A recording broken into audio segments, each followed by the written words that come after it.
Hi, it's Christmas Eve, and I wanted to talk about the Porky Pig Blue Christmas pop culture piece.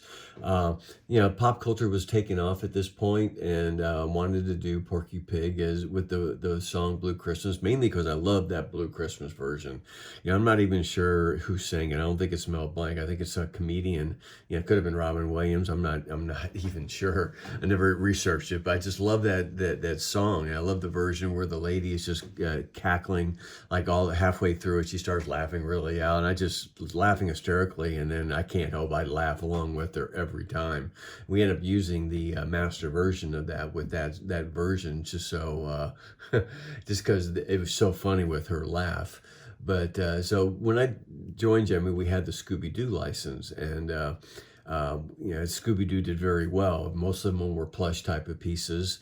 We did have some sculpted pieces, maybe with Shaggy holding Scooby and a few other ones, but the plush is what sold, and Scooby was the character. I mean, everything had Scooby in it because Scooby was the guy. I mean, it did very well. It was very successful for Gemmy, the Scooby license. So we signed the Looney Tunes license with Warner Brothers, and Looney Tunes never really took off like Scooby. We sold some, but it wasn't as good as Scooby. When we first started, I wanted to try the soft PVC versions because theoretically they would be cheaper than plush, because plush you're going to have the cut and sew and the material.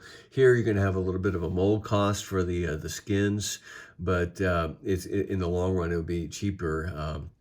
Than all the cut and sew on the plush, and I thought the soft PVC, the characters looked better. They looked more realistic. They all of them had the Magogo module, which is a module that goes left and up and then right and up and then left.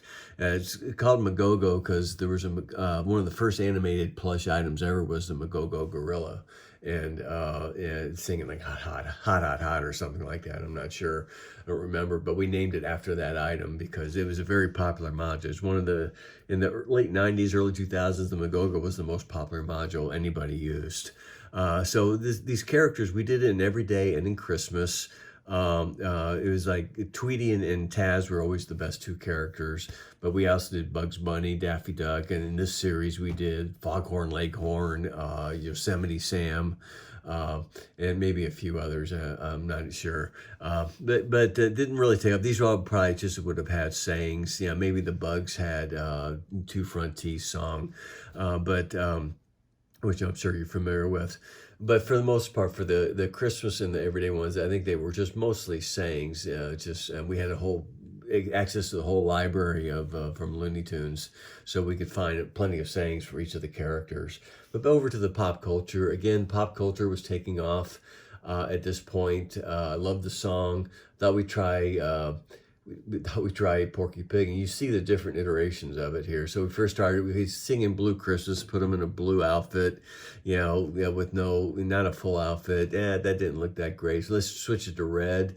It looks a little bit better, but still, this is pretty ugly seeing the pig body there. So we put him in a full, Santa suit with a red base. Put the microphone. This is the same module as Dean Martin. So basically, the microphone moves in and out, and his head turns left, center, right, left, center, right. So it's the same as the Dean Martin module. Then what we ended up doing was we ended up going with this piece where we had this color base, the gold with the wood. The microphone. He looked pretty good. Again, we sold some. I can't remember who we sold it to. It wasn't a huge item, but there was some sold.